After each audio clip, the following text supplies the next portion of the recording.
My daughter Lisa held my funeral rehearsal in my own living room while I was still breathing upstairs. The $2.3 million estate plan was spread across my mahogany dining table, the same table where I'd fed her for 18 years. I heard her laugh when she said, "Mom's already dead to us anyway." You won't believe what I did next. Before we continue, please subscribe to the channel and let us know where you're listening in the comments. I was supposed to be napping after my doctor's appointment. Dr. Reeves had adjusted my heart medication again. Nothing serious, just the kind of thing that happens when you turn 72. But the voices downstairs pulled me from my bed like a magnet. My 3 children, Lisa, Robert, and Sarah, had gathered without telling me. That should have been my first warning. I crept to the top of the stairs, my hand gripping the banister James had installed 30 years ago. The same banister I'd polished every week. The same stairs where I'd sat countless nights waiting for them to come home safely. Now I was hiding from them in my own house. "The house is worth $800,000 easily," Lisa was saying. Her real estate voice, all business and calculation. "Maybe more if we update the kitchen before we sell." Sell. The word hit me like a physical blow. "What about the life insurance?" That was Robert, my middle child, the lawyer, always cutting to the money. Dad's policy was $650, right? Plus her savings account. Last time I looked, she had about $400,000 sitting there doing nothing. Sarah's voice carried that familiar edge of impatience. My baby, who used to crawl into my bed during thunderstorms. I pressed my back against the hallway wall. They were discussing my death like a business transaction. But that wasn't the worst thing they said. "She's been talking about changing her will again," Lisa continued. "Something about leaving money to that stupid scholarship fund for her old students. We can't let that happen." "Legally, we have options," Robert said, and I could hear him shuffling papers. "If we can demonstrate diminished capacity, we can challenge any recent changes. Her heart condition, the way she's been calling us constantly, that weird obsession with family dinners nobody wants to attend." My obsession. Sunday dinners where I cooked for 3 hours and they stared at their phones. "The funeral home said they need at least 2 weeks' notice for the service we want," Sarah added. "We should probably pick out the casket soon. Something tasteful but not expensive. She wouldn't want us to spend too much." She wouldn't want us to spend too much. As if I were already gone. I didn't know then that my life was about to be destroyed in the next 10 minutes. "Honestly," Lisa said, her voice dropping to what she probably thought was a whisper, "planning this feels more natural than pretending we enjoy her company. At least when she's gone, we won't have to keep up the charade. She's been emotionally dead for years anyway." Robert agreed. "We're just waiting for the paperwork to catch up." The paperwork. That's what 47 years of motherhood had become to them. I heard Sarah sigh, the same dramatic sigh she'd perfected as a teenager. "I know we're supposed to feel guilty, but I don't. She made her choices. We weren't enough for her when we were kids. Always fussing over her students, staying late for parent conferences that weren't even ours. Now she wants to be the center of our lives? It's not fair. Not fair." I'd given up my teaching career when Lisa got leukemia, worked 3 jobs to pay for treatments. Insurance wouldn't cover, borrowed against the house for Robert's law school, mortgaged my retirement for Sarah's wedding. But I wasn't enough. "The incompetency filing might be our best option," Robert was saying. "I've already consulted with Jenkins about it. We just need documentation of erratic behavior. Her calling me 12 times during my divorce, showing up at Lisa's office uninvited, that scene she made at Sarah's last PTA meeting. The scene. I'd asked Sarah's friend Jennifer how Emma was doing in school. Apparently, caring about my granddaughter's education was now erratic behavior. "She left 3 voicemails yesterday," Lisa added, "all about wanting to talk about something important. Classic manipulation technique. Creating urgency where none exists. The important thing was that I'd finally worked up the courage to tell them I felt lonely, that their polite distance was killing me slowly, that I missed being needed, being loved, being anything more than an obligation they checked off their weekly list. I started backing toward my bedroom, but Sarah's next words stopped me cold. At least we know she'll never remarry. Who would want her? She's needy, she's got health problems, and she's got this weird guilt complex about everything. We just have to wait it out. Wait it out. Wait for me to die. I made it to my bedroom and closed the door with trembling hands. My chest felt tight. But it wasn't my heart condition. It was something breaking that I didn't know could break any further. I sat on the edge of the bed James and I had shared for 38 years, staring at his picture on the nightstand. He'd been gone 7 years, but I still talked to him sometimes. "Tonight," I whispered, "did you know? Did you know this would happen?" The voices downstairs continued for another hour. They discussed funeral flowers, the guest list, who would speak at the service. They debated whether to serve lunch afterward or just coffee and cake.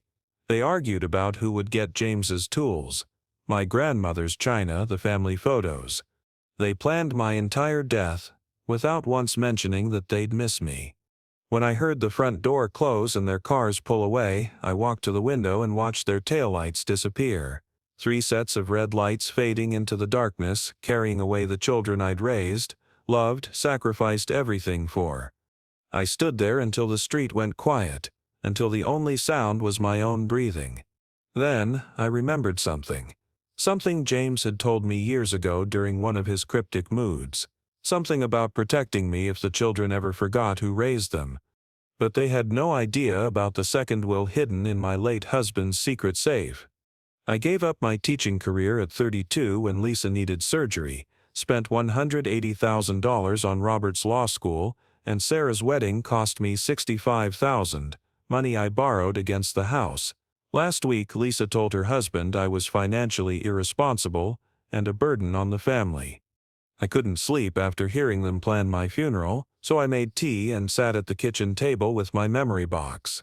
James always said I kept too much, but tonight I was grateful for every receipt, every card, every piece of paper that proved what I'd given them. Lisa's medical bills from 1989 were still there, yellow with age, acute lymphoblastic leukemia. The words had terrified me then, but I'd learned to speak the language of insurance claims and treatment protocols. $27,000 out of pocket for experimental treatments. I'd quit teaching mid-semester because Lisa needed me at every appointment, every test, every terrifying moment when her white cell count dropped. The school district wouldn't hold my position. "We understand your situation, Mrs. Matthews, but we have students who need consistency." I'd loved those students, loved the way their faces lit up when they finally grasped a difficult concept. But my daughter was dying, so I walked away from the only career I'd ever wanted. I worked at the grocery store checkout, cleaned offices at night, and did bookkeeping for small businesses. 3 jobs to pay for what insurance wouldn't cover. Lisa recovered completely. She never thanked me for saving her life. But that wasn't the worst discovery in my memory box. The second mortgage papers from 2003 made my hands shake. James had forged my signature. I'd found out after he died when the lawyer explained why our house wasn't fully paid off as I'd believed. $180,000, Robert's law school tuition, living expenses, and bar exam fees. James had been too proud to tell me we were mortgaging our retirement for our son's education. "Why didn't you discuss this with me?" I'd asked his headstone during one of my early visits, but I knew why. Robert had made it clear that state school wasn't good enough for him. Harvard Law or nothing. James couldn't bear to disappoint his brilliant son. I'd worked as a substitute teacher from age 65 to 67, just to make the house payments. Standing in classrooms where teachers half my age looked at me with pity. "Still working, Mrs. Matthews? That's so admirable." They didn't know I had no choice. Robert graduated summa cum laude and got a job at a prestigious firm. His starting salary was more than James and I had ever made together. He never offered to help with the mortgage he'd created. Sarah's wedding folder was the thickest of all. $65,000 for one day. The venue, the flowers, the dress, the photographer who cost more than my car. Sarah had found the wedding on Pinterest and declared it perfect. Tom Blake was a sweet boy, but he was an artist. They had no money. "I can't have a cheap wedding, Mom." Sarah had cried when I suggested a smaller celebration. My friends will think we're poor. We were poor. I was poor. But I couldn't let my youngest daughter start her marriage feeling ashamed. So I took out a home equity loan, $65,000 for a party that lasted 6 hours. The thank you cards were still in the folder. Dear Mom, thank you for the most beautiful wedding day. We'll never forget your generosity. But they had forgotten. Last month, Sarah asked me why I never seemed to have any money for fun things like the family vacation they were planning. The birthday cards I'd sent over the years were there too. $200 each. Every year for birthdays and Christmas. $1,500 annually, multiplied by 3 children for 7 years since James died. $31,500 in gift cards and checks, most of which were never acknowledged. But I didn't know then that my life was about to change in ways I couldn't imagine. I pulled out the folder marked Recent Attempts. Phone logs showing my calls to each child, with notes about whether they'd answered. Robert, 7 calls, 1 callback. Lisa, 12 calls, 2 callbacks, both asking if I needed something specific. Sarah, 15 calls, 3 callbacks, all brief. The Sunday dinner guest list told its own story. January, 3 children attended, left after 45 minutes. February, Robert canceled. Lisa and Sarah came, but spent most of dinner texting. March, Sarah canceled. Lisa brought David, but he took work calls throughout the meal. April, all 3 canceled. I'd stopped making dinner invitations after April. My doctor visit folder contained the records they'd never asked about. The heart palpitations that started after James died.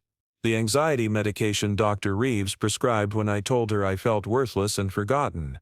The referral to a counselor who specialized in adjustment disorders in elderly patients. I wasn't elderly. I was 72 and healthy, except for the grief that was eating me alive.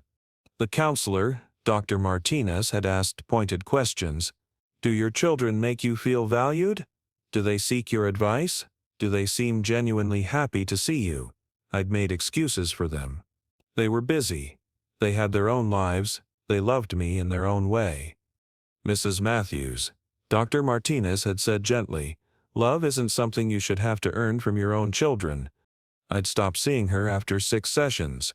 The truth was too painful to explore.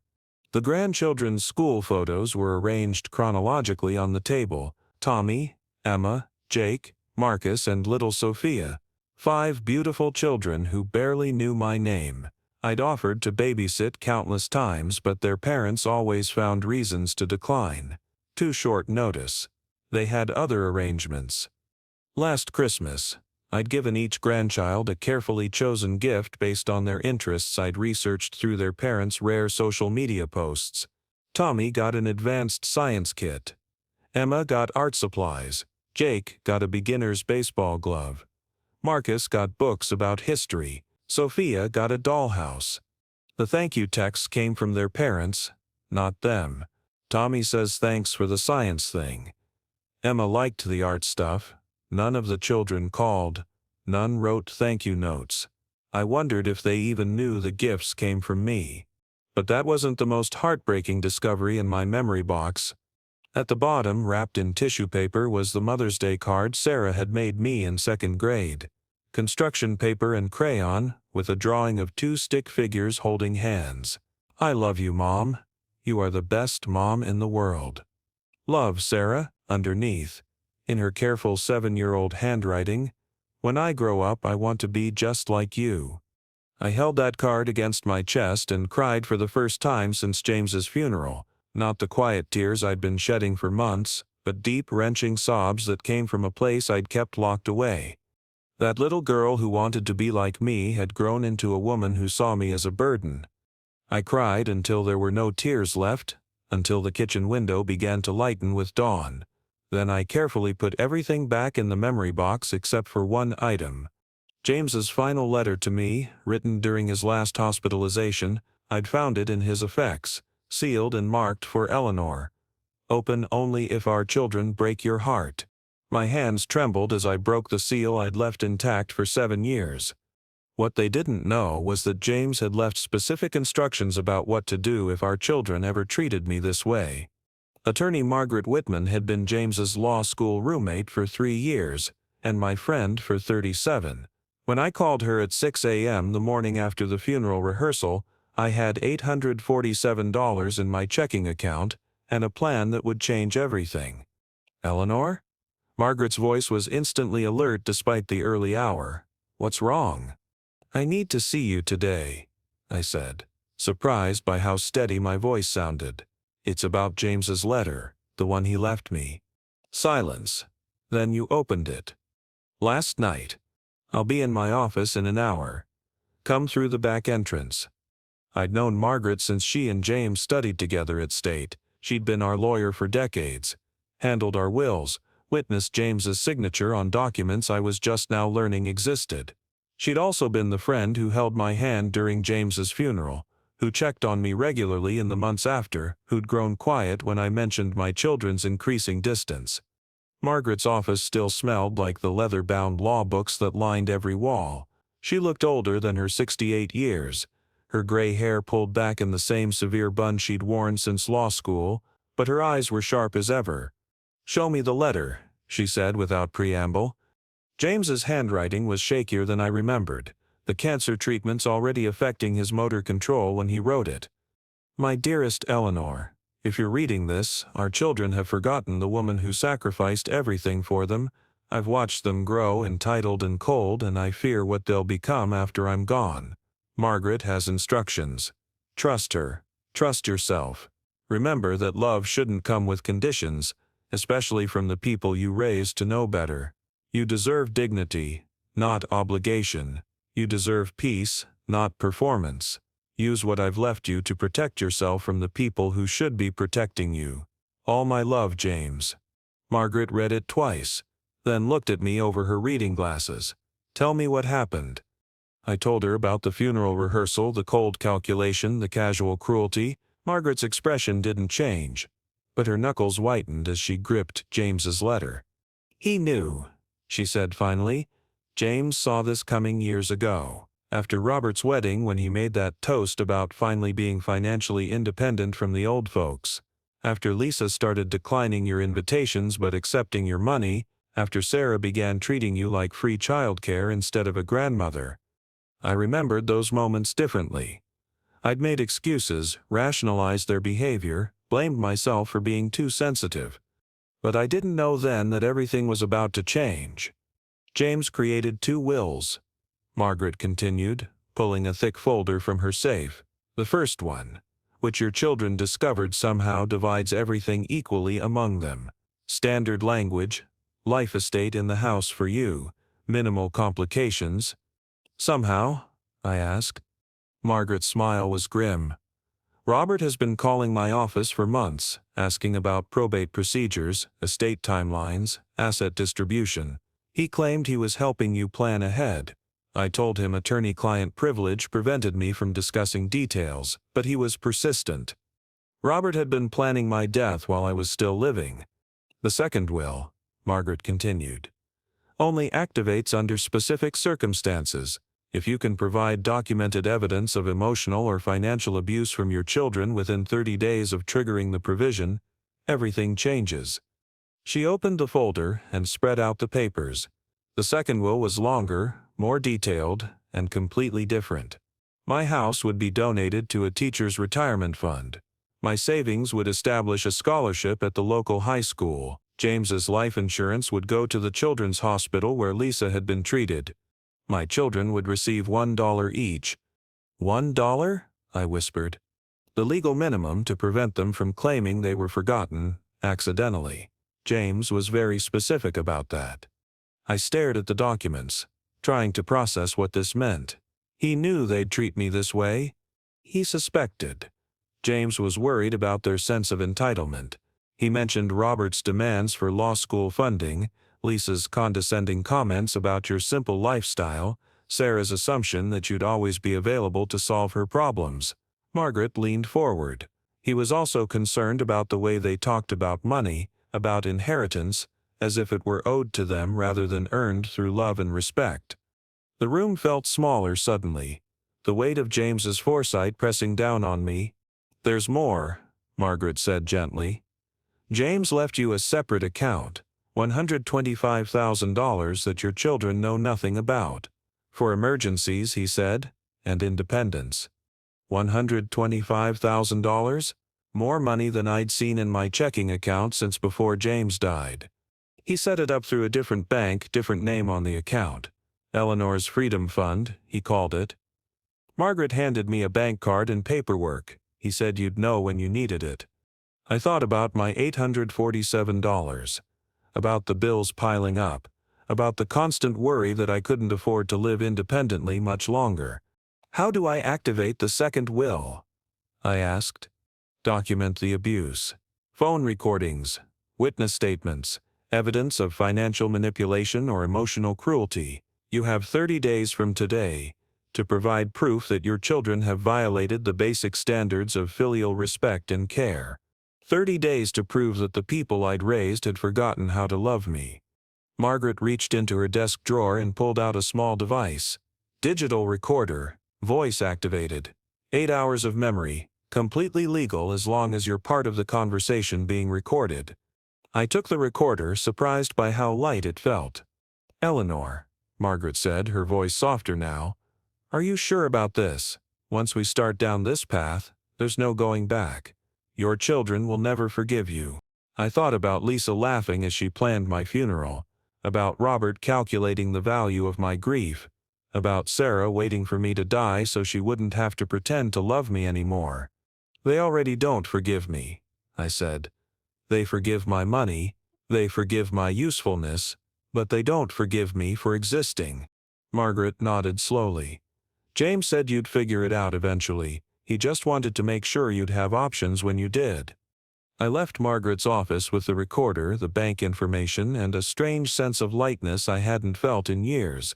For the first time since James died, I had power, real power, not just the imaginary influence of maternal guilt. Walking to my car, I thought about the 30 days ahead of me, 30 days to document what I already knew. My children saw me as an obstacle to their inheritance rather than a person worthy of love. Margaret handed me a recording device and said, "Your husband knew this day would come. He just wanted to make sure you'd be ready to fight back."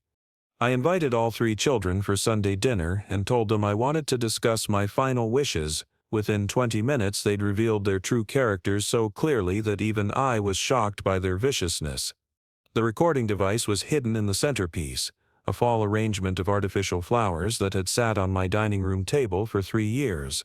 Nobody ever paid attention to decorations anymore, which made it the perfect hiding spot. I'd spent 2 days preparing their favorite foods. Pot roast for Robert, garlic mashed potatoes for Lisa, green bean casserole for Sarah, the same meal I'd made for their birthdays when they were children.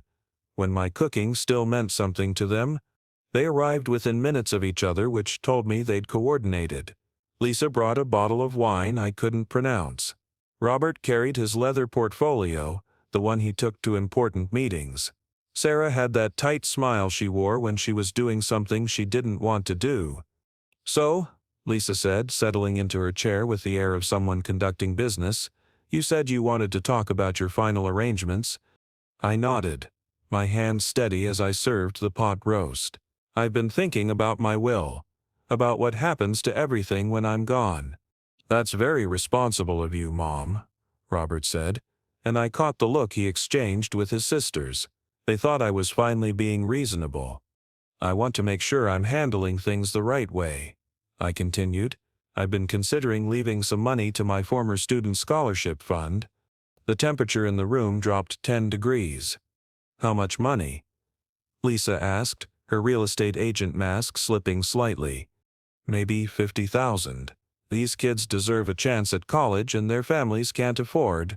50,000. Sarah's fork clattered against her plate. "Mom, that's money that should stay in the family. Money Dad worked for. Money that should go to your grandchildren." "Your grandchildren don't know I exist," I said quietly. But that wasn't the cruelest thing they said next.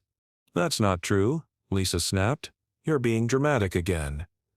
The kids know you. They just aren't as clingy as your generation expects them to be. Clinking. I let the words sit in the air. Is that what we're calling grandparental love now? Robert cleared his throat. Lawyer mode activated. Mom, we need to discuss this rationally. Charitable donations are fine, but $50,000 is excessive, especially when you consider the tax implications for the estate. I'm not dead yet, Robert. Of course not, but planning ahead is responsible. We just want to make sure you're not being taken advantage of by organizations that prey on elderly people's emotions. Elderly people's emotions. As if caring about education was a sign of mental decline. These aren't strangers, I said. These are students I taught. Kids I watched grow up. Kids who aren't your children, Sarah said pointedly. Mom, you always cared more about other people's kids than your own. Even now, you want to give away our inheritance to strangers. Our inheritance. Money they hadn't earned. From a woman who was still alive. I didn't know then that the worst was yet to come. It's not your inheritance, I said carefully. It's my money from my life with your father. Lisa's laugh was sharp. Mom, let's be honest here. You didn't earn that money. Dad did. You haven't worked a real job since we were kids. A real job. Raising them hadn't been real work. I worked 3 jobs when Lisa was sick. I reminded them. Minimum wage jobs, Robert corrected. Dad was the one building wealth, making investments, planning for the future. The money you want to give away came from his life insurance, his savings, his house. His house. The house I'd cleaned and maintained and filled with love for 40 years. We're not trying to be cruel, Sarah added, her voice taking on that patronizing tone she used with her children. We're just being realistic. You raised us to be practical about money. I raised you to be kind. Kindness doesn't pay college tuition, Lisa said. And your grandchildren deserve their inheritance more than some random scholarship kids. My grandchildren who don't call me, who don't know my birthday, who've been taught to see me as an obligation. The silence that followed was deadly. That's not fair, Sarah said finally. Isn't it? When's the last time any of them called me just to talk? When's the last time they asked about my day, my health, my feelings? They're children, Mom, Robert said. They're not responsible for managing your emotions. Managing my emotions. As if love were a burden they had to shoulder. But the conversation was about to get much worse. Look, Lisa said, setting down her wine glass with deliberation, we need to address the elephant in the room. Mom, you've been emotionally needy since Dad died, calling constantly, manufacturing crises, expecting us to drop everything when you're lonely. It's not healthy. I call once a week. You call multiple times a week, Robert corrected, consulting something on his phone. I have 12 voicemails from you this month alone.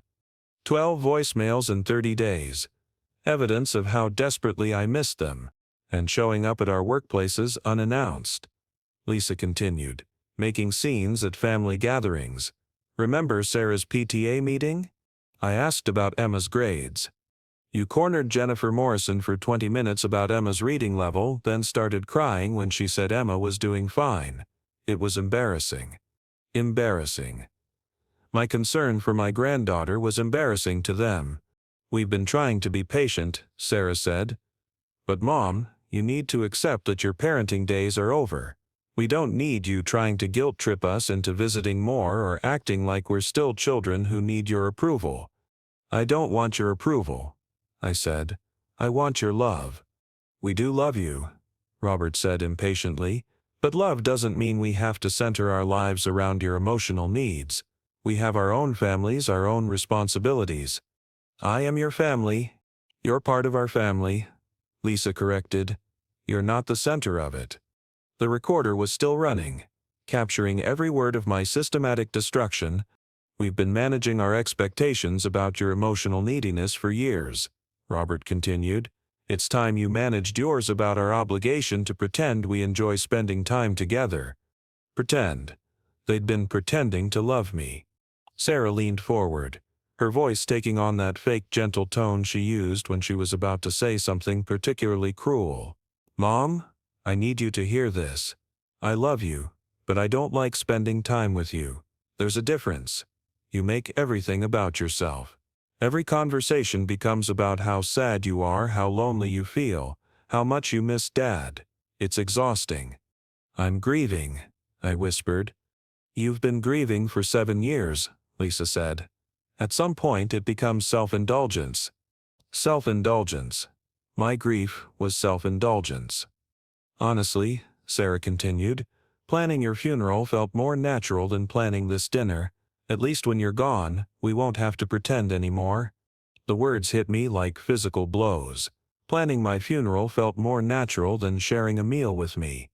"We're not your emotional support animals, Mom," Lisa added. "We have our own lives, our own problems.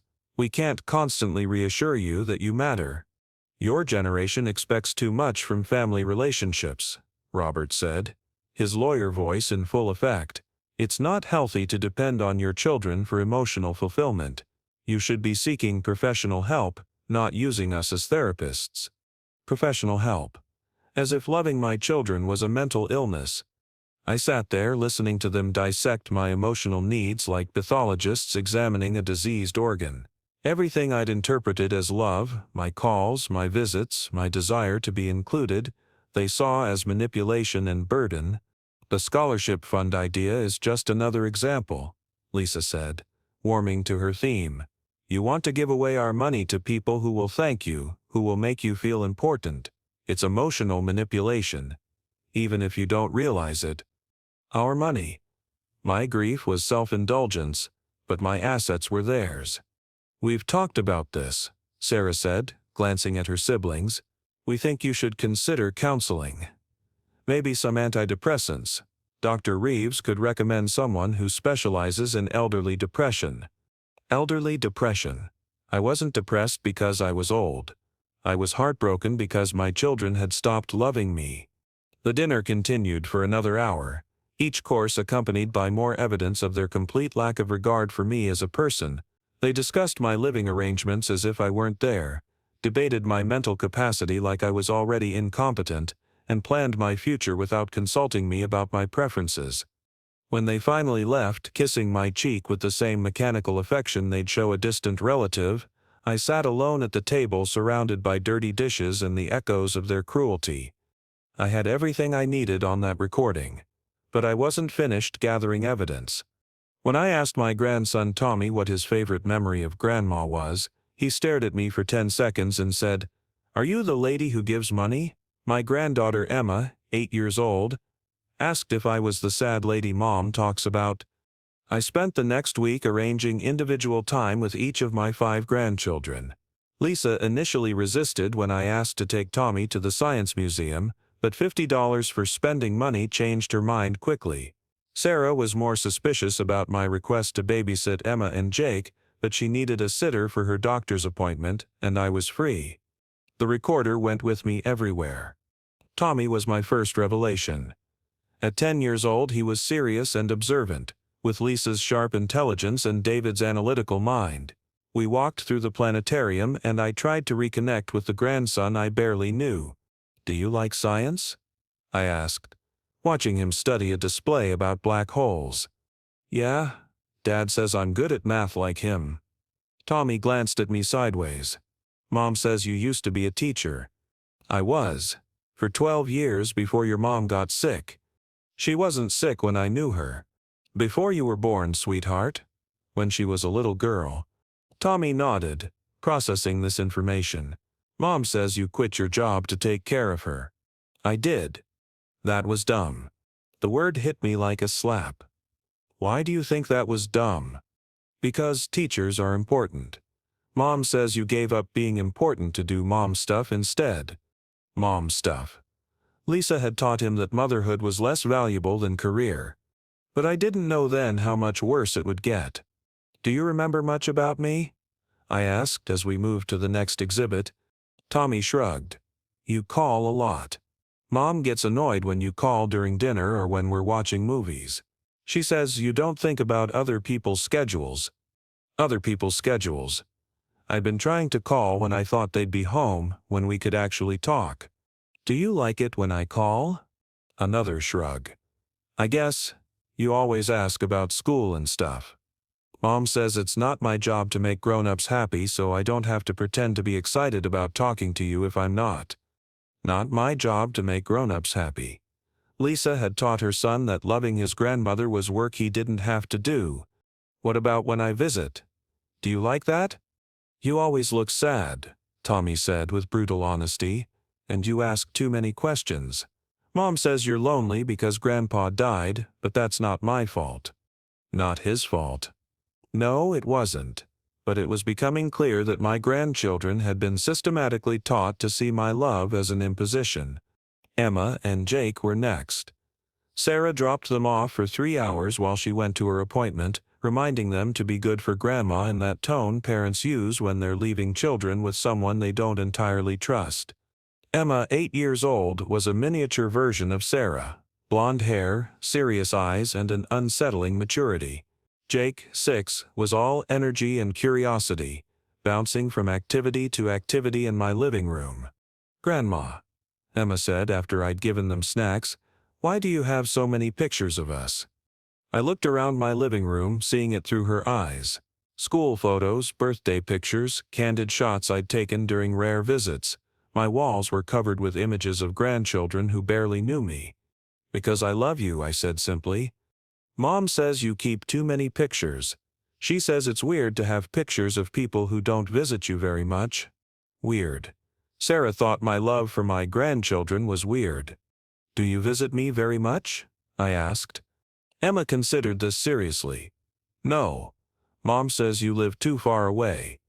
I live 15 minutes from your house. That's what I said. Jake piped up from where he was building something with my old Legos. I said it's not far, but Mom said distance isn't just about miles.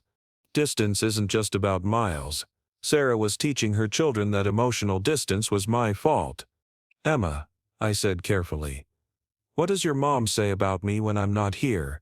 Emma glanced toward the kitchen, as if Sarah might appear. She says you get sad when we don't call, but she says it's not our job to make grown-ups happy. She says grown-ups should take care of their own feelings. The same lesson Lisa had taught Tommy. My grandchildren were being raised to believe that caring about my feelings was an unreasonable burden. But the most heartbreaking moment came when Jake climbed onto my lap. Grandma, he said, why do you always look worried when you come to our house? Do I look worried? Yeah, like you're scared we don't want you there. Out of the mouths of babes.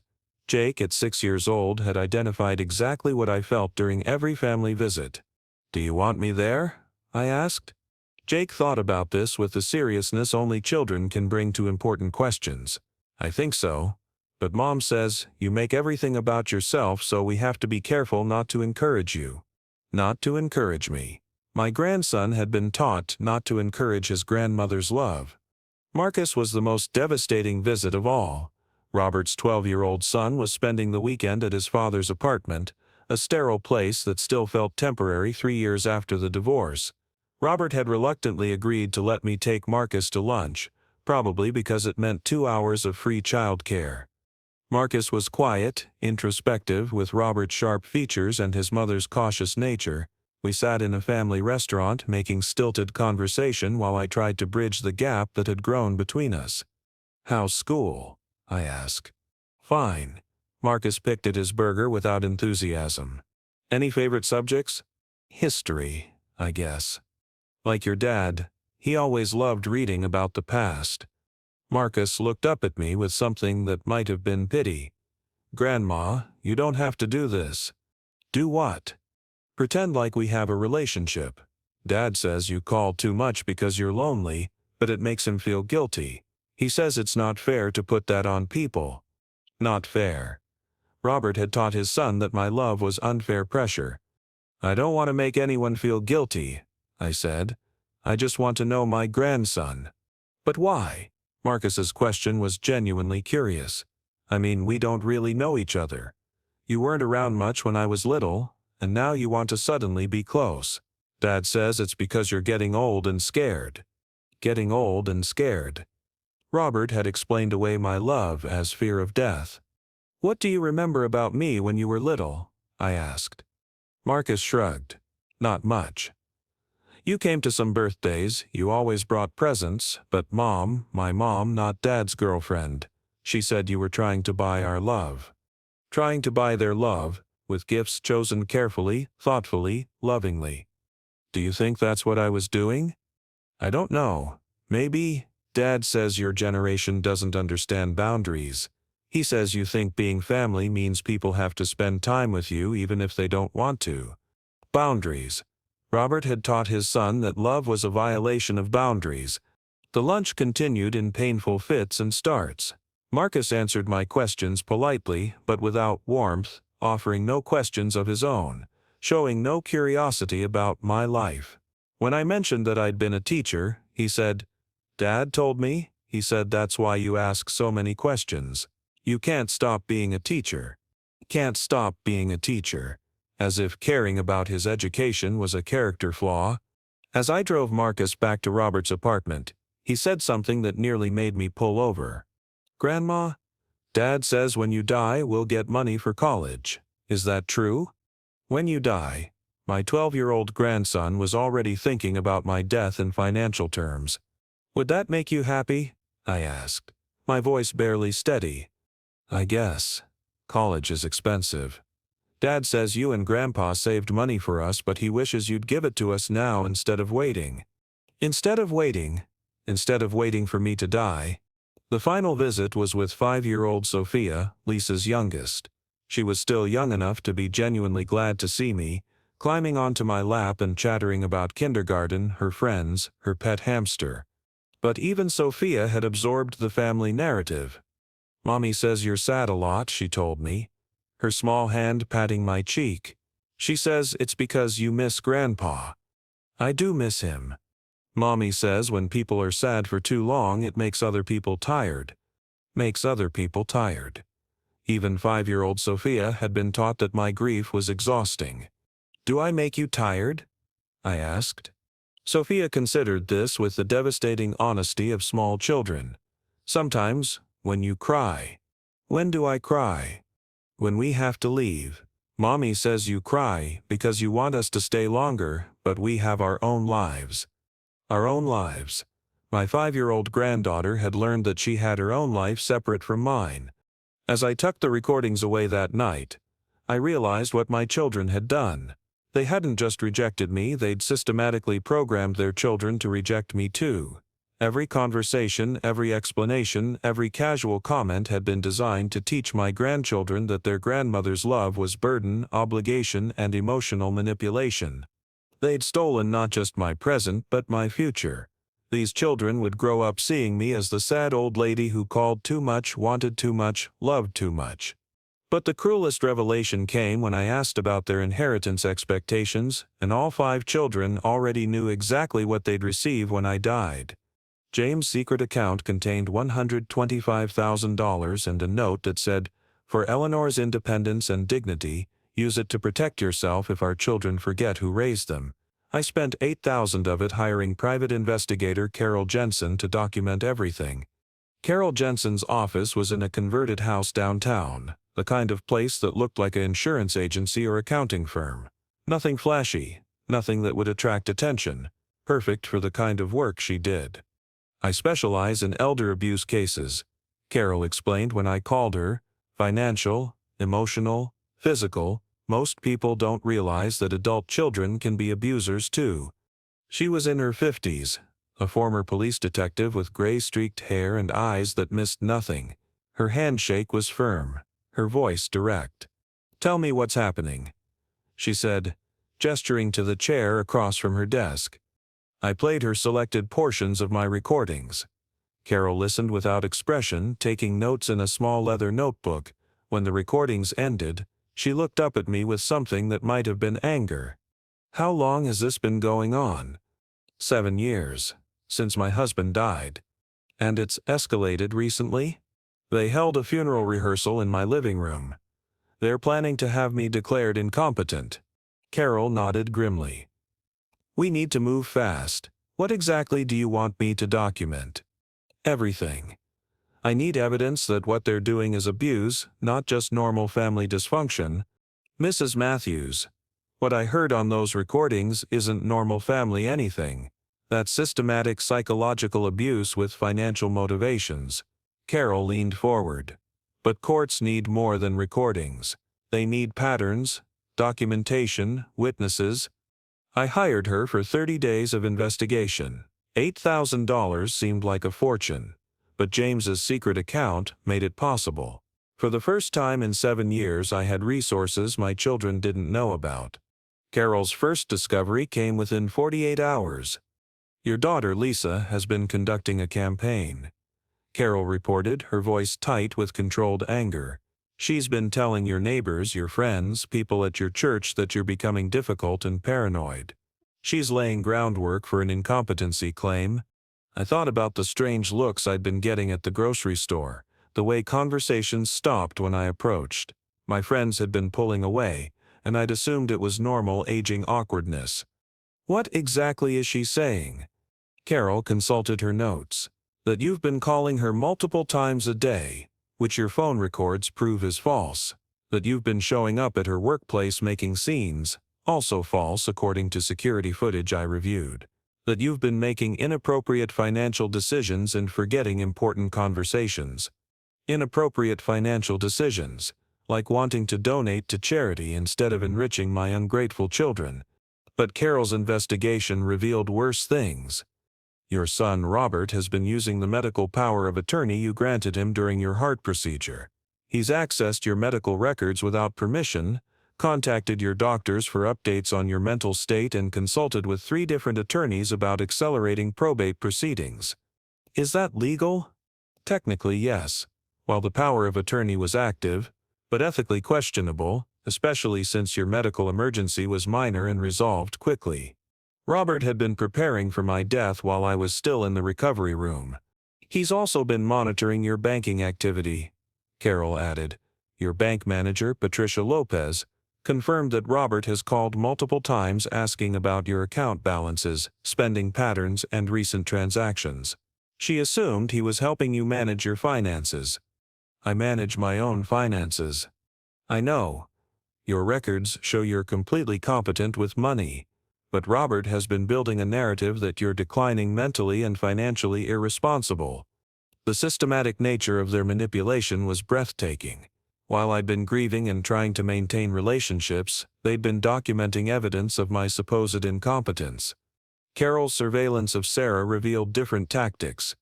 Your youngest daughter has been spreading rumors at your church, Carol reported. She told Father Miguel that you've been struggling with depressions and might need professional intervention.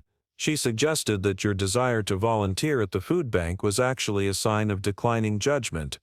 Declining judgment. Wanting to help feed hungry people was evidence of mental deterioration. She's also been intercepting your mail. Carol continued. Your mailman, Jerry Patterson, confirmed that Sarah has been at your house on mail delivery days, claiming she's helping Mom organize her correspondence. Several charity solicitations and medical appointment reminders never reached you. I thought about the missed appointments. The confusion when organizations I supported seemed to have stopped contacting me. Sarah had been filtering my life, deciding what information I was allowed to receive. Carol saved the most damaging discovery for last. I recorded phone conversations between your children, she said, handing me a transcript. They meet every Tuesday at a coffee shop downtown to coordinate their strategy. The transcript made my hands shake. Lisa. The incompetency filing needs to happen soon. She's getting suspicious about the will. Robert, my contact at the courthouse says we need more medical documentation. Can you get Dr. Reeves to make stronger statements about her mental state? Sarah. I planted seeds with Father Miguel about her becoming obsessive about church activities. He's concerned enough to potentially testify if needed. Lisa, what about the financial records? Robert, I have enough evidence of irresponsible spending to support our case. The charity donations, the excessive gifts to grandchildren she barely knows, the waste of money on elaborate dinners nobody wants to attend. Excessive gifts. Waste of money on elaborate dinners. They'd turned my love into evidence of incompetence. The transcript continued. Sarah, how much longer do we have to keep pretending? Lisa, not much longer. Once the incompetency is established, we can move her to assisted living and take control of the estate. Robert, the key is making sure she believes it's for her own good. Medical necessity, safety concerns, family looking out for her best interests. Sarah, I'm tired of pretending to care about her feelings. She's going to fight us no matter what we do. Lisa, let her fight. Once she's declared incompetent, her feelings won't legally matter. Her feelings won't legally matter. My children were planning to erase my legal personhood. Carol looked at me across her desk, her expression grim. Mrs. Matthews, this isn't just emotional abuse. This is elder financial abuse, systematic isolation, and conspiracy to defraud. Your children are committing multiple felonies. I stared at the evidence spread across her desk: phone records, surveillance photos, witness statements, transcripts, a complete picture of my children's calculated cruelty. Will this be enough for the will provision? I asked. More than enough. But Mrs. Matthews, you need to understand, when this comes out, your children will never forgive you. They'll fight back hard. Are you prepared for that? I thought about Lisa planning my funeral while I was still alive, about Robert calculating the value of my grief, about Sarah teaching my grandchildren to see my love as a burden. They never loved me to begin with, I said. They loved my money. At least now I can make sure my money goes to people who will use it to help others, instead of people who see it as payment for pretending to care about me. Carol nodded slowly. Then we proceed. I'll have the complete report ready for your attorney within 48 hours. As I left Carol's office, I felt something I hadn't experienced in years. Power. Real power. Not the imaginary influence of maternal guilt or financial dependence. My children had spent 7 years systematically destroying my emotional well-being while positioning themselves to inherit my assets. They'd turned my grief into evidence of mental illness, my love into proof of manipulation, my generosity into signs of incompetence. But they'd made one crucial mistake. Carol handed me a folder thick with evidence and said, "Mrs. Matthews, this is beyond emotional neglect. This is systematic psychological abuse with financial motivations." Margaret called the family meeting for 2 p.m. on Tuesday, November 15th, exactly 30 days after I'd gathered enough evidence to activate James's second will. Lisa arrived 15 minutes early with a folder labeled Estate Distribution Timeline. I watched from Margaret's office window as my children gathered in the parking lot. Lisa was gesturing with her phone, probably showing Robert and Sarah something from her research. Robert carried his leather portfolio, the same one he'd brought to our last dinner.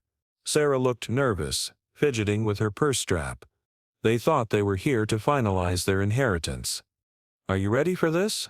Margaret asked, arranging the documents on her conference table. I nodded, my hands surprisingly steady. "I've been ready for 30 days. Margaret had reviewed Carol's investigation report, listened to all my recordings, and consulted with 3 other attorneys to ensure everything was legally sound. The second will was valid. The evidence was overwhelming, and the children had no legal grounds to challenge what was about to happen. "Remember," Margaret said as the children's voices approached the office door, "stay calm, let me handle the legal explanations, and don't let them provoke you into defending your decision." The children entered with the confidence of people who believed they were about to become wealthy. Lisa hugged me with mechanical affection. Robert kissed my cheek while checking his watch. Sarah managed a tight smile. "Thank you all for coming," Margaret said, her voice professionally neutral. "As you know, we're here to discuss Eleanor's will and estate planning." "Actually," Lisa interrupted, pulling out her folder, "we've done some preliminary research on tax implications and estate distribution. I have some suggestions for optimizing the inheritance structure." Optimizing the inheritance structure. She'd prepared a presentation about how to divide my money most efficiently. "That's very thorough," Margaret said politely. "But first we need to read the will itself."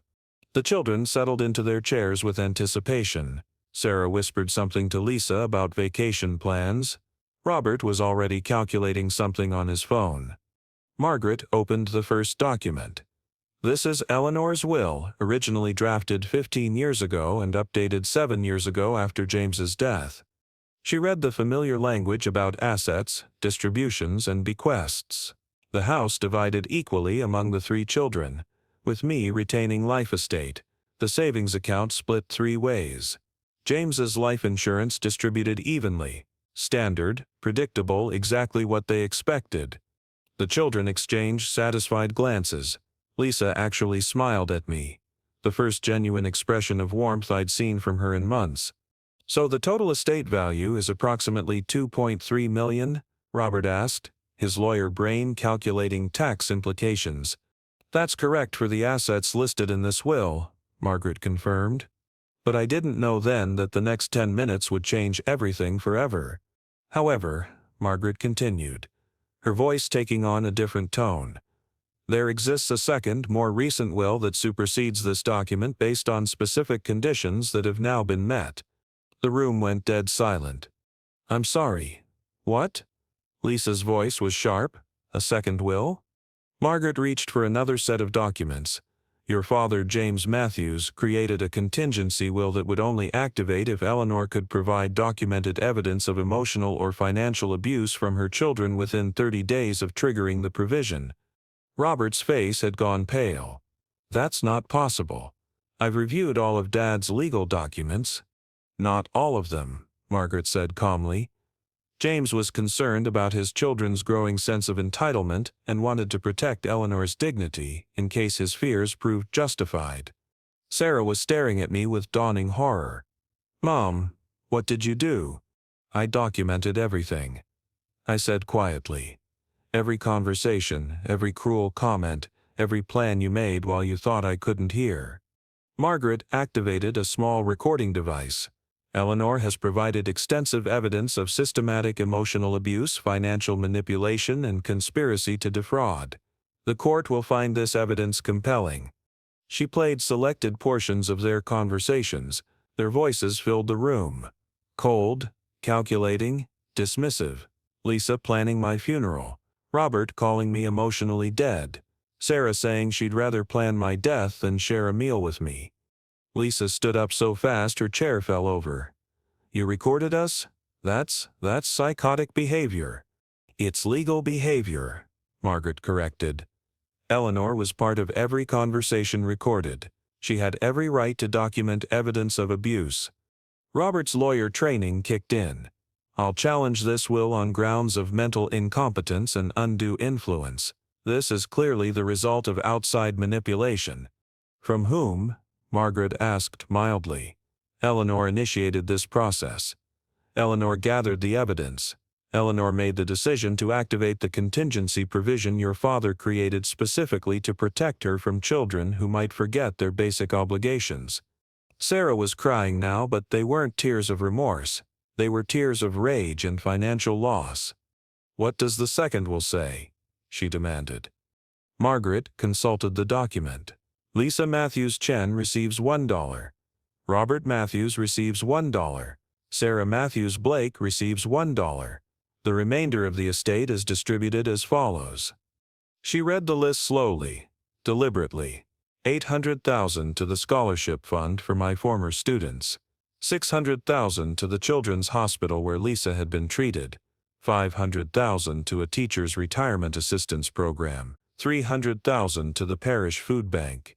$300,000 to Helen Morrison to establish a support network for emotionally abused elderly parents. "That's impossible," Robert said, his voice hollow. "You can't disinherit children completely." "We're not disinheriting you completely," Margaret explained. "You each receive $1, which is the legal minimum required to prove you weren't forgotten accidentally. Your father was very specific about that amount."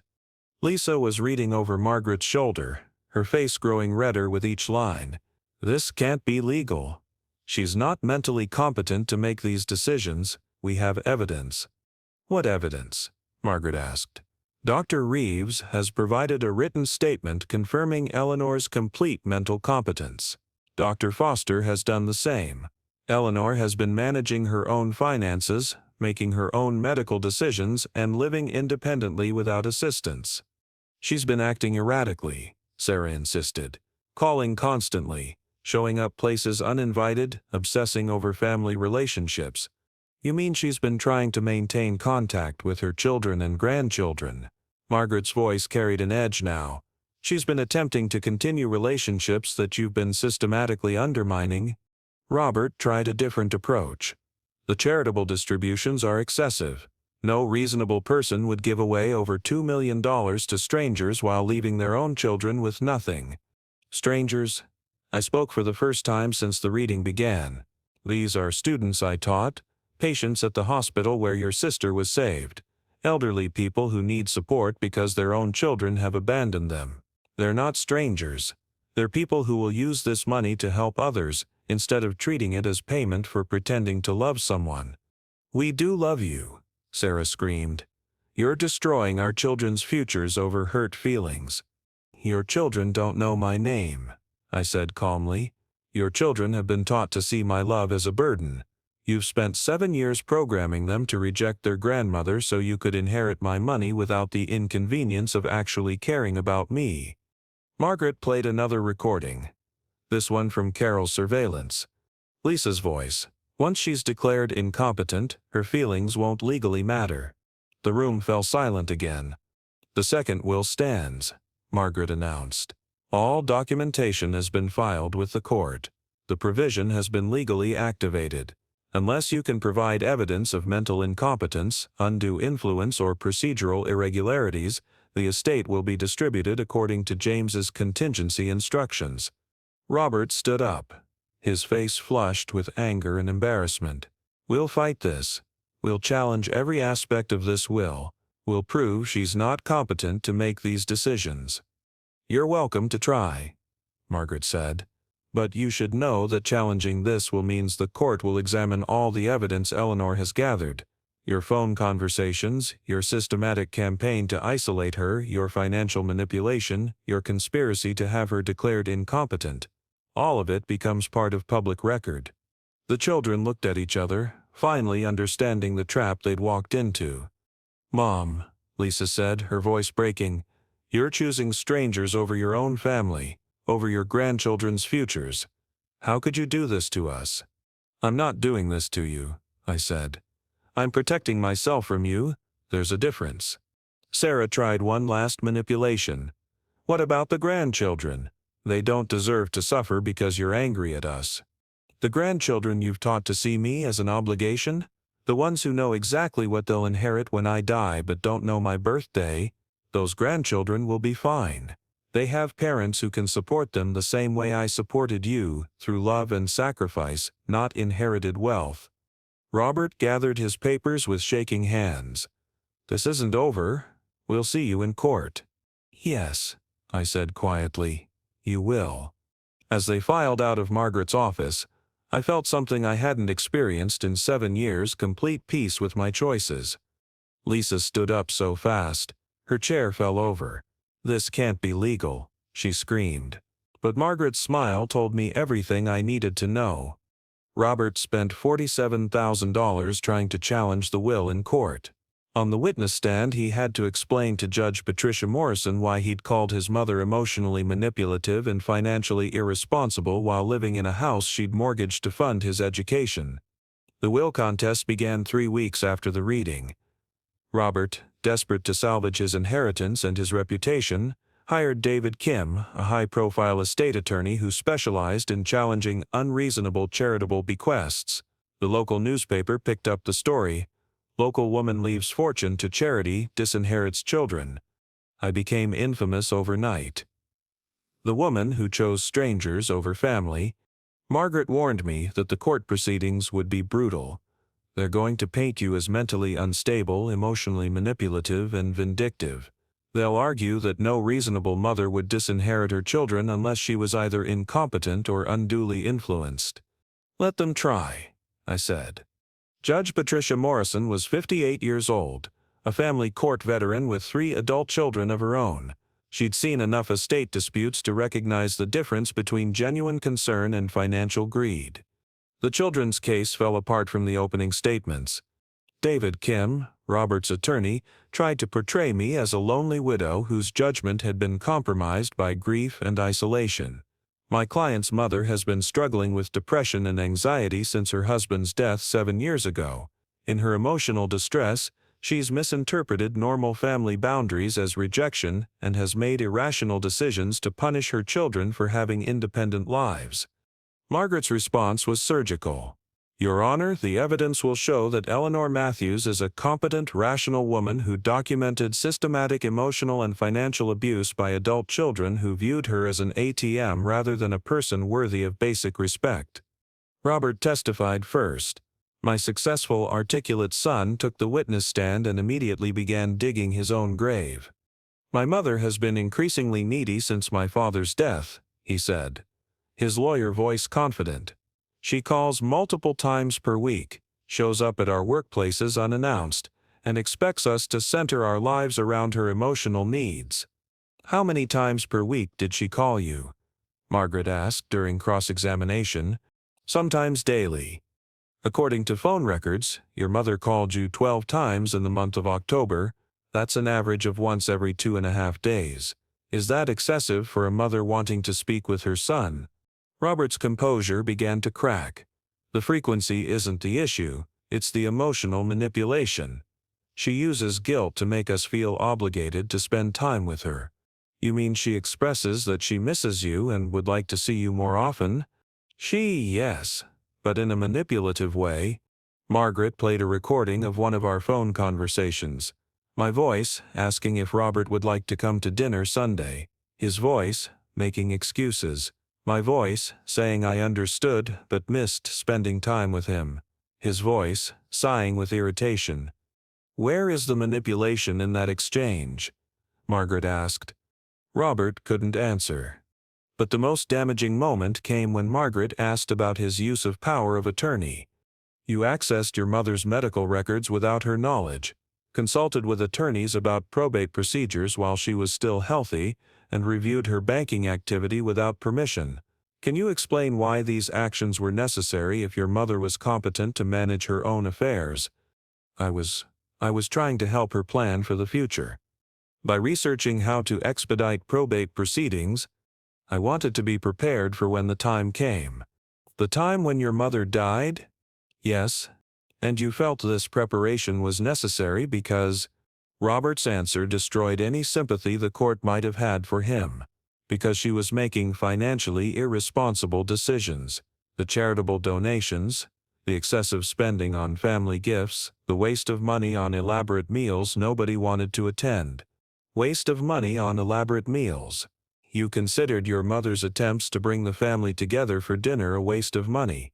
She was spending disproportionately on food for people who didn't want to be there. Judge Morrison's expression grew cold. I watched her make notes, and I knew Robert had lost any chance of winning her sympathy. Lisa's testimony was even worse. She tried to portray herself as the responsible daughter, burdened with an increasingly unstable mother. She's been obsessing over perceived slights, Lisa said, making everything about herself, turning normal family interactions into emotional crises. Margaret played the recording of Lisa planning my funeral. In this conversation, you're heard discussing your mother's funeral arrangements, including the specific type of casket and catering options. Was your mother ill at the time of this conversation? She has a heart condition. A minor heart condition that her cardiologist has stated poses no immediate threat to her life. Yet you were planning her funeral in detail. Can you explain why? Lisa's face flushed red. We were just trying to be prepared. Prepared for what? For when she passes away. When she dies, you mean? Yes. And in this same conversation you're heard saying, Mom's already dead to us anyway. Can you explain what you meant by that? Lisa couldn't. No explanation could make those words sound like anything other than what they were: cruel, calculated dismissal of a living parent. Sarah's testimony was the most devastating because it revealed the depth of her emotional manipulation. I love my mother, she said, tears streaming down her face, but she's been impossible to please since Dad died. Nothing we do is enough. She wants constant attention, constant validation, constant reassurance that she matters. She wants to know that she matters to her children, Margaret asked. She wants to be the center of our lives. She doesn't understand that we have our own families, our own responsibilities. Margaret played Sarah's recorded voice. Honestly, planning her funeral felt more natural than planning this dinner. At least when she's gone, we won't have to pretend anymore. What were you pretending to do? Margaret asked. Sarah broke down completely.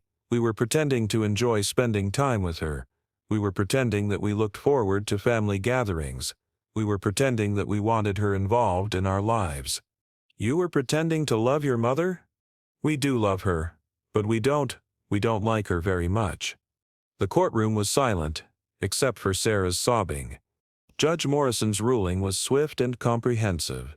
This court has reviewed extensive evidence of systematic emotional abuse, financial manipulation, and conspiracy to defraud. The defendants have demonstrated through their own testimony and recorded conversations that they viewed their mother not as a person deserving of love and respect, but as a financial resource to be managed and eventually inherited. She paused, looking directly at my children. The defendants argue that Eleanor Matthews' charitable bequests are evidence of mental incompetence, but this court finds the opposite to be true. Matthews has made rational decisions to direct her assets toward organizations and individuals who will use them to help others, rather than toward children who have systematically abused her trust and affection. Robert tried to interrupt, but Judge Morrison silenced him with a look. The court notes with particular concern the defendants' planning of their mother's funeral while she was in good health, their discussion of her as already dead to them, and their systematic campaign to isolate her from friends, community members, and even her own grandchildren. She reviewed the evidence methodically. The recordings, the surveillance reports, the witness statements from doctors confirming my mental competence.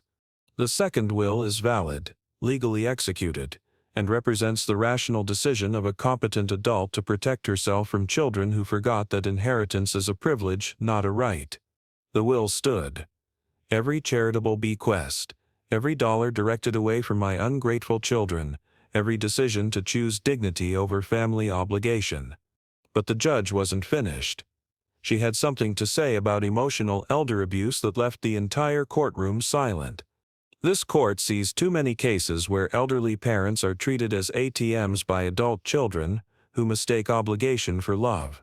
Eleanor Matthews had the courage to document that abuse and the resources to protect herself from it. Other elderly parents are not so fortunate.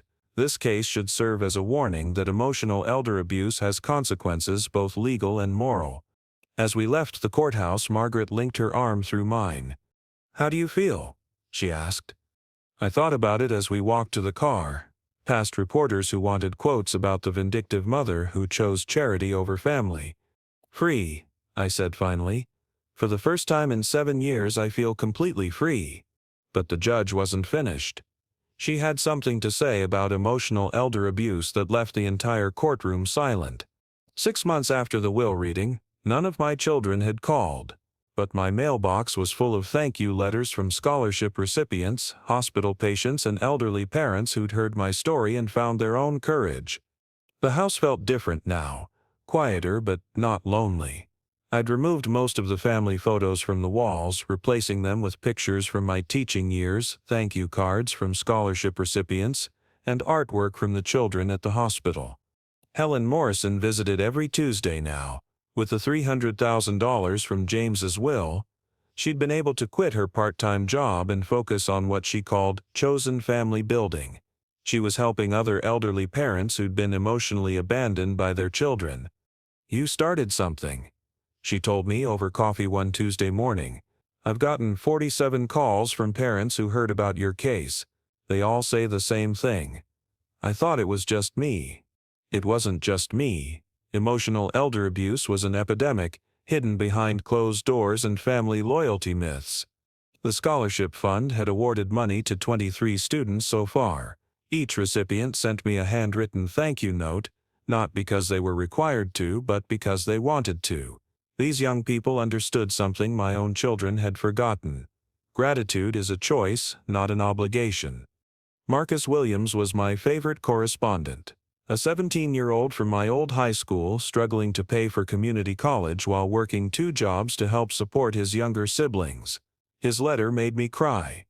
Mrs. Matthews, I don't know why you chose to help students like me instead of keeping your money for your family, but I promise I won't waste this chance. My mom cleans offices at night to keep us fed, and she cried when I told her about the scholarship. She said angels come in all forms. I think she's right. Angels come in all forms.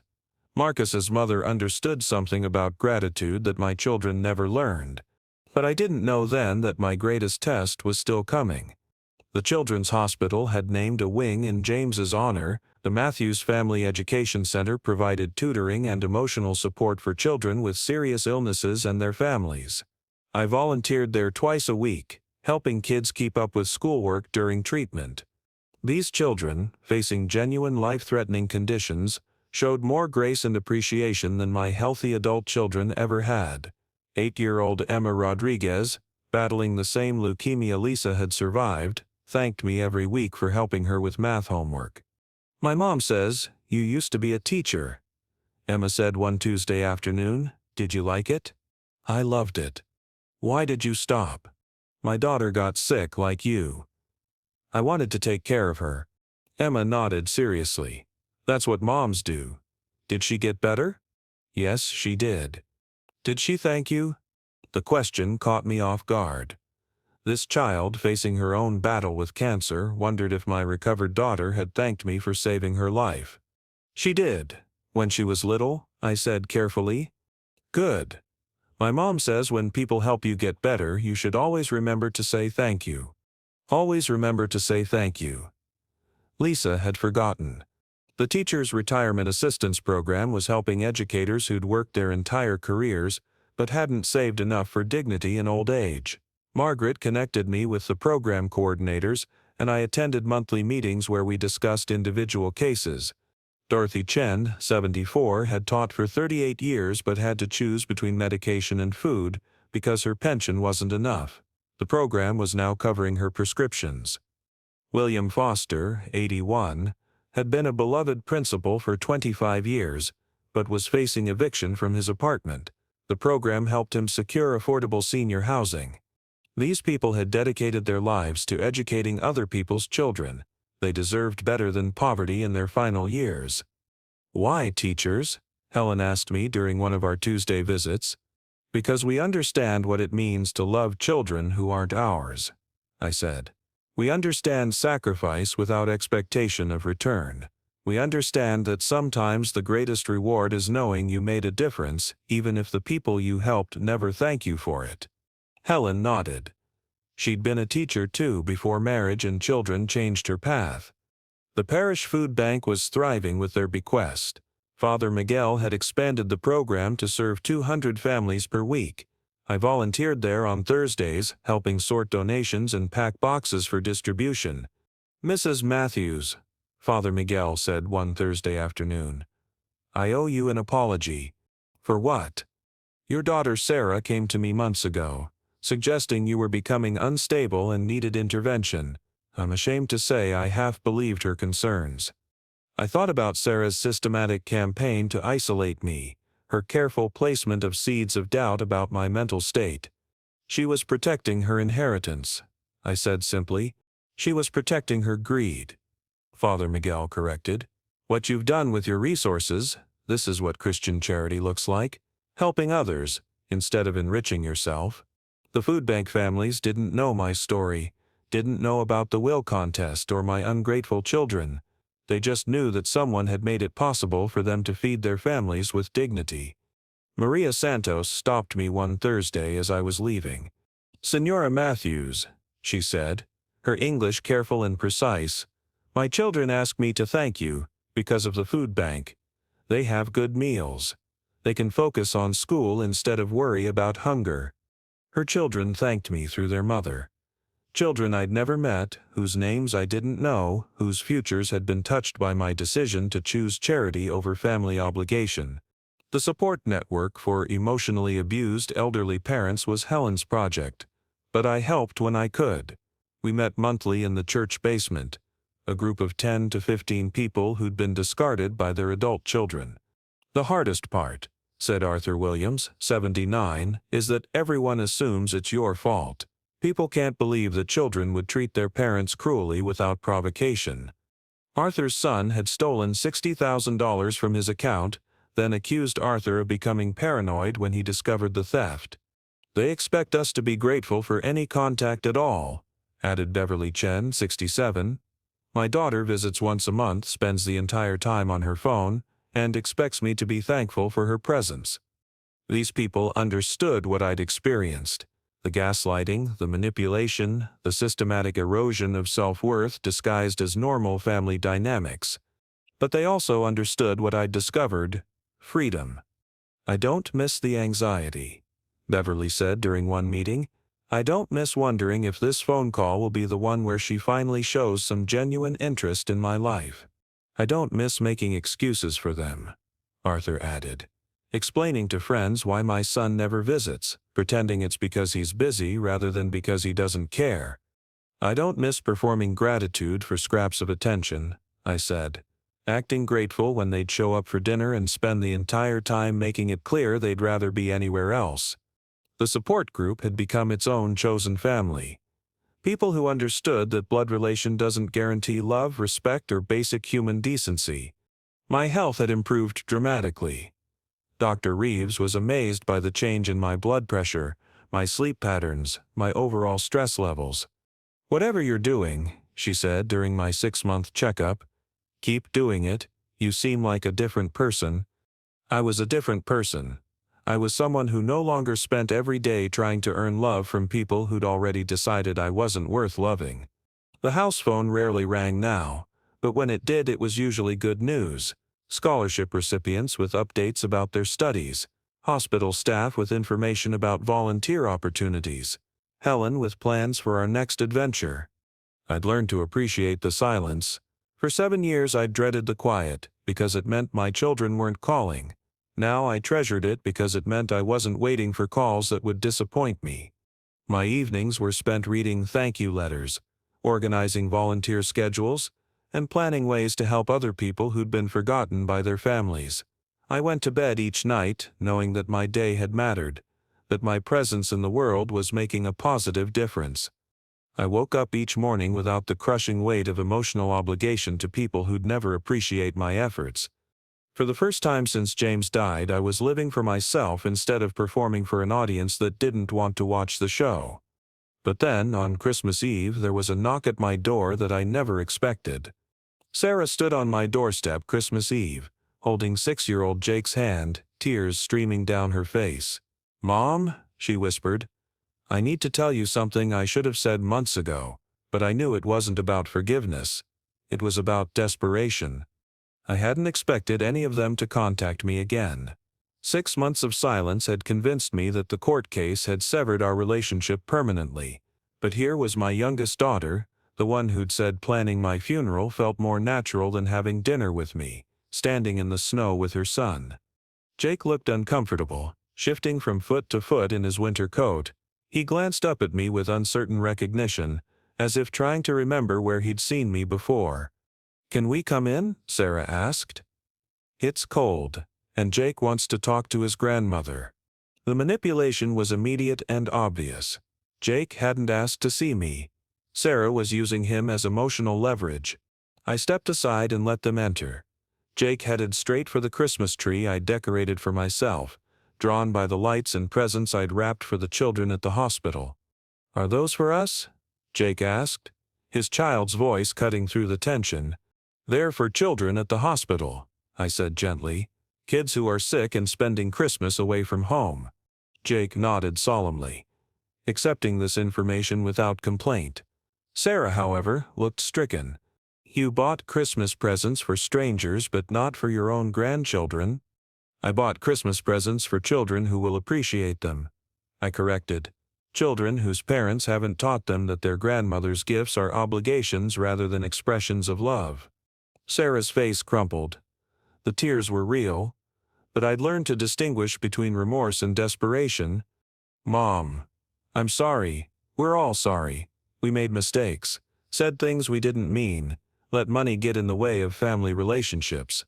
Mistakes. They'd systematically abused me for 7 years and she was calling it mistakes. What do you want, Sarah? She glanced at Jake, who was examining the ornaments on my tree with genuine interest. Can we talk privately? Jake can stay. He's old enough to hear honest conversation. Sarah looked panicked. She'd planned to manipulate me in private without her son witnessing her tactics. We're in trouble, she said finally. Tom's art isn't selling, I can't find work that pays enough to cover childcare, and we're 3 months behind on rent. We're going to be evicted next week. There it was.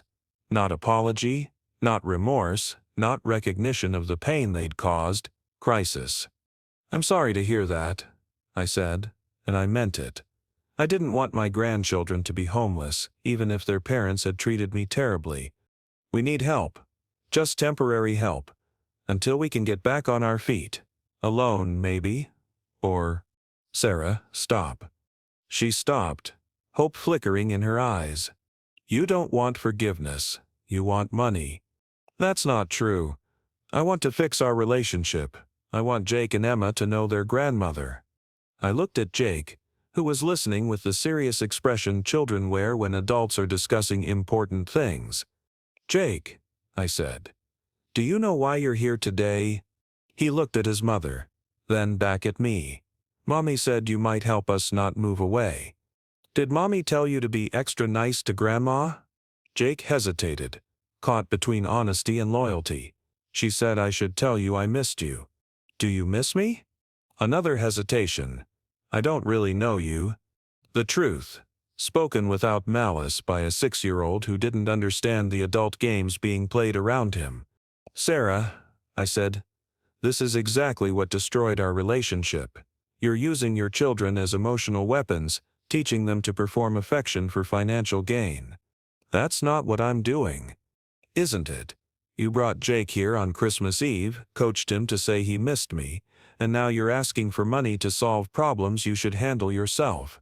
Sarah's desperation was palpable. Mom, please. I know we haven't been perfect children, but we're family. Family helps family. Where was family when I was grieving your father's death alone? Where was family when I was calling and getting voicemail? Where was family when I was cooking Sunday dinners for people who spent the entire meal making it clear they'd rather be anywhere else? We were dealing with our own problems. Everyone has problems, Sarah.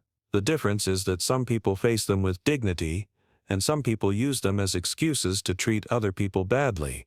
Jake was still examining my ornaments, but I could tell he was listening to every word.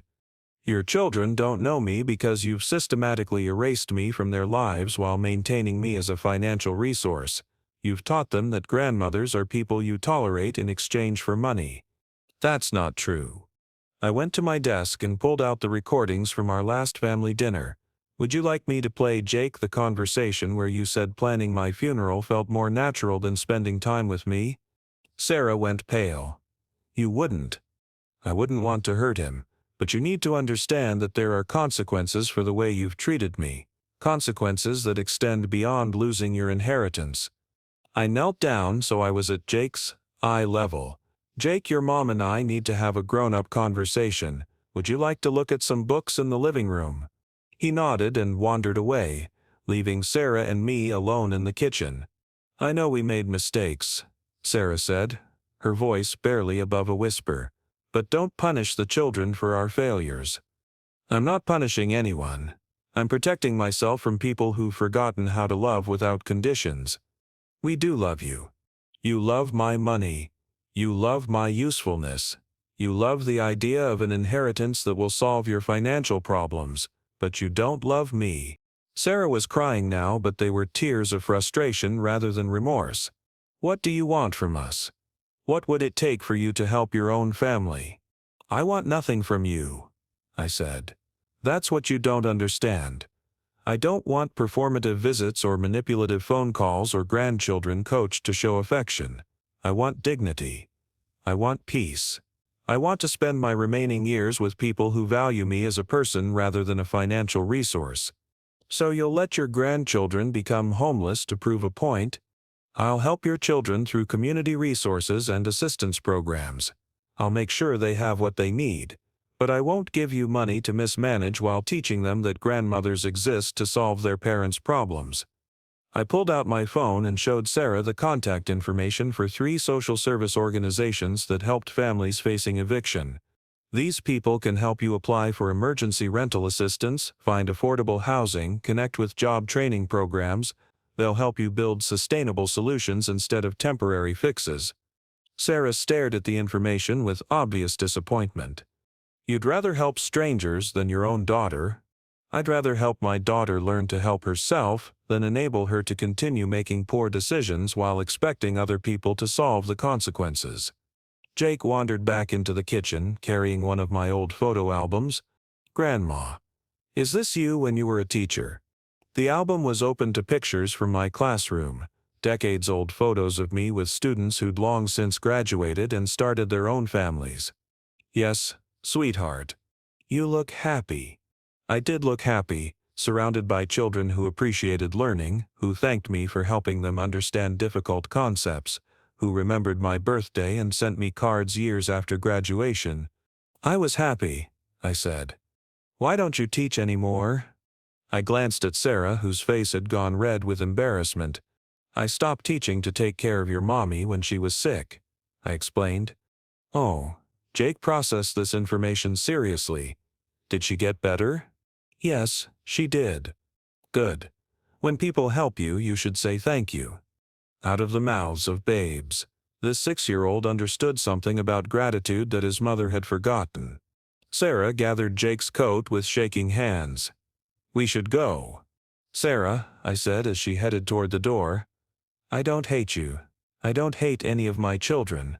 But I refuse to return to a relationship based on obligation, guilt, and financial dependence. She paused with her hand on the doorknob. I love you enough to not enable your belief that love comes with conditions and family means financial safety net. The organizations I gave you information about, they'll help you build a sustainable life. That's a better gift than money that would just postpone the problems you need to solve. Sarah turned back to face me, her expression a mixture of anger and defeat.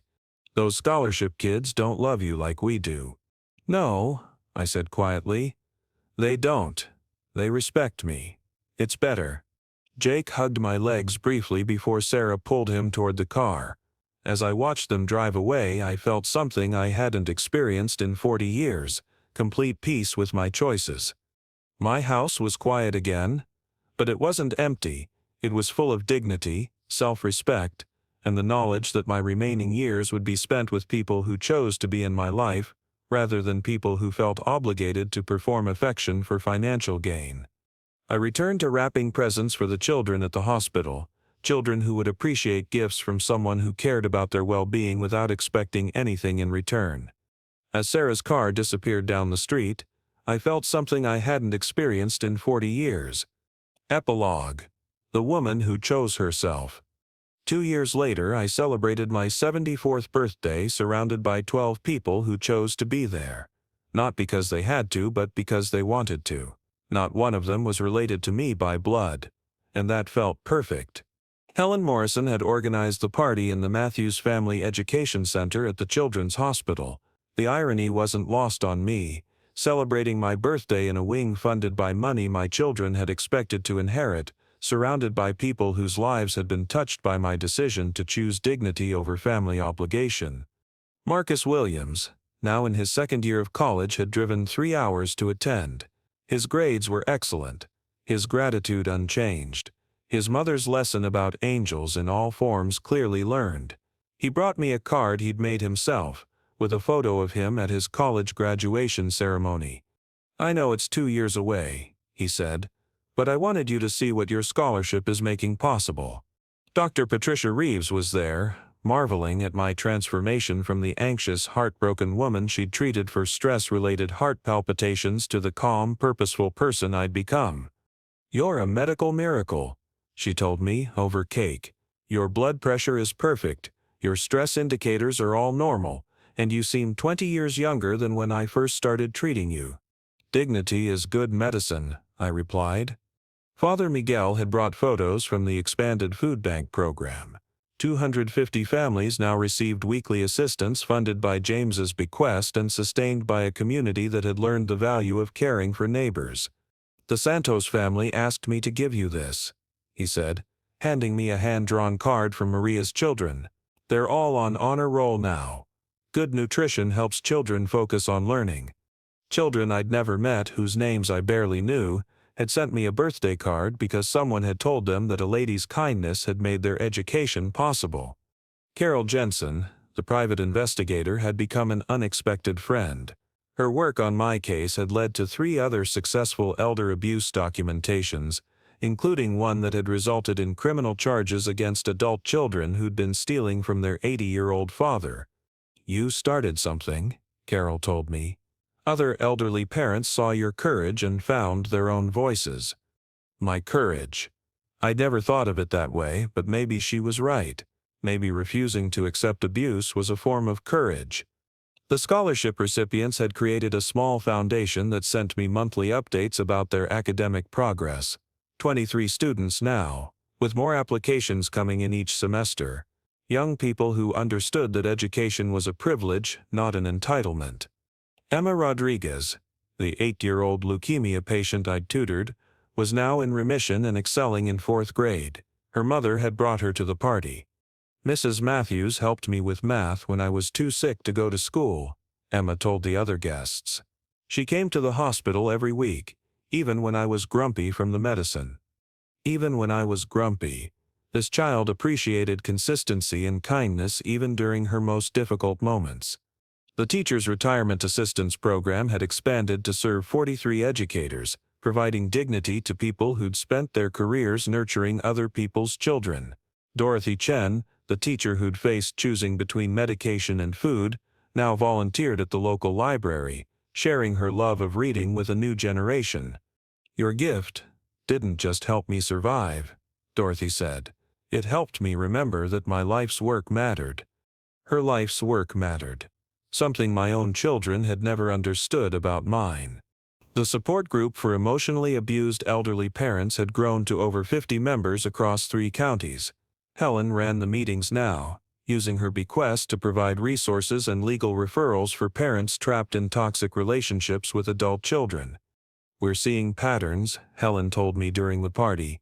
"Financial abuse disguised as helping with finances. Emotional manipulation disguised as concern for mental health. Isolation disguised as protecting from stress. Your case gave us a roadmap for recognizing and documenting these tactics." Arthur Williams, the man whose son had stolen $60,000 from him, had successfully prosecuted his case and recovered most of his money. Beverly Chen had established boundaries with her phone-obsessed daughter and reported feeling lighter for the first time in years. "You showed us that we don't have to accept abuse just because it comes from family," Arthur said. Margaret Whitman had become more than my attorney. She was a true friend who shared my Tuesday coffee dates with Helen. At 70, she was considering retirement but wanted to finish establishing a legal clinic for elderly abuse victims. "James would be proud," she told me as we watched the party guests mingle in the education center that bore his name. "He knew you had strength you'd never needed to use." Strength I'd never needed to use. For 72 years I'd been the peacemaker, the accommodator, the one who sacrificed for family harmony. I'd never had to stand up for myself because I'd never let anyone push me far enough to require it. Until they did. I thought about my children occasionally. Usually when people asked if I had any regrets, the answer was complicated. Lisa and David Chen had divorced, financial stress fracturing a marriage already weakened by entitlement and disappointment. Lisa was working as a part-time real estate agent, struggling to rebuild a career she'd let slide while expecting inheritance to solve her problems. Robert's law practice had suffered permanent damage from the public nature of our case and the ethical questions it raised about his conduct. He'd moved to another state, starting over with a diminished reputation and expensive lessons about the consequences of treating family members as financial resources. Sarah and Tom Blake had eventually found stability through the community resources I'd recommended. Sarah was working as a school administrator. Tom had found a teaching position at the community college, and their children were thriving. They'd learn to solve their own problems instead of expecting other people to rescue them from poor decisions. Did I miss them? Sometimes. I missed the children they'd been before entitlement poisoned their capacity for gratitude. I missed the family we might have been if they'd learned to value relationships over resources. Did I regret my choice? Never. My grandchildren were growing up without me, which saddened me but no longer devastated me. Tommy was 13 now, excelling in advanced science courses. Emma and Jake were 10 and 8, both doing well in school. Marcus was 15, showing Robert's intelligence without his father's arrogance. Sophia was 7, still young enough that she might not remember the grandmother who'd chosen dignity over dysfunction. They were good children who'd been taught unfortunate lessons about love, obligation, and family relationships. Perhaps someday they'd question what they'd been told about their grandmother who'd chosen charity over family. Perhaps they'd wonder why someone would give millions to strangers instead of enriching her own bloodline. Perhaps they'd learn, as their parents never did, that love freely given is the only kind worth having. The birthday party continued past sunset, guests lingering in the education center that had become a symbol of transformation. Children who'd benefited from the programs funded by James's will played in the corner while adults shared stories about second chances and chosen families. As I looked around the room, I realized that I'd built something my biological family had never provided, a community of people who valued me for who I was rather than what I could give them.